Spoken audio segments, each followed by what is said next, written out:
Well, at least a dozen Democrats on the Hill have ditched Biden. Fox News senior congressional correspondent Chad Pergram reports more may be willing to speak out after this NATO summit wraps up, just to keep up appearances while we've got global attention. But our next guest says what is more telling, that the Democrats, those who are standing by Biden, the squad.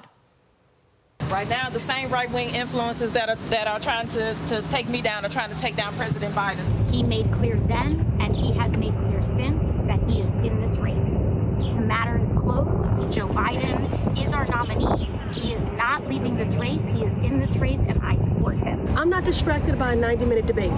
I don't have time to worry and hand-wring. I'm going to work because I'm concerned about the next 90 years. Joining us now, co-founder of the Committee to Unleash Prosperity, Steve Moore. Steve, great to see you. Listen, I think what's fascinating here is the squad is sticking with Joe Biden.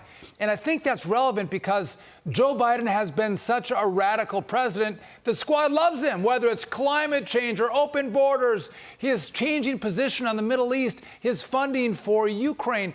All of it the squad loves. So why wouldn't they go, Joe Biden's our guy, we're with him? Well, Vladimir, it's great to be with you. Oh, I'm sorry. That's you're Sean. Sorry about that. It's Khrushchev. It's Nikita. Excuse me.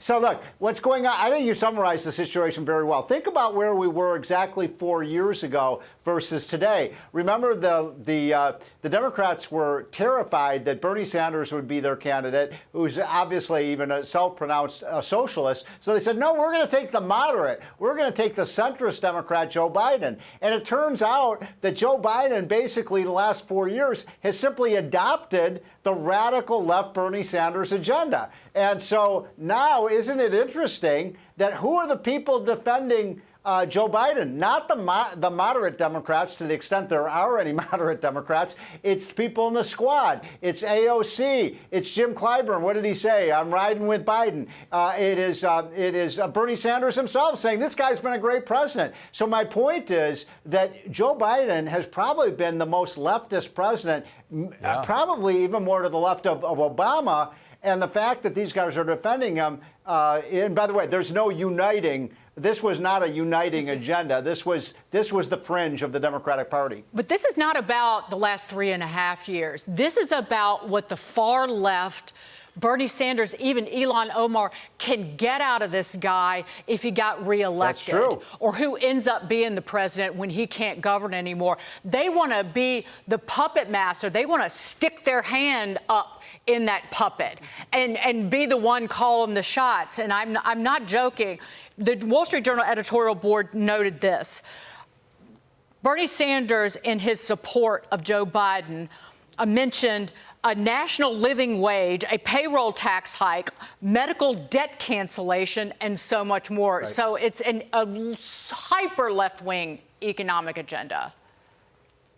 Well, that's right. And so what I was saying is what he's done over the last 3.5 years, which have been a very socialist, massive spending on the welfare state. They voted down, having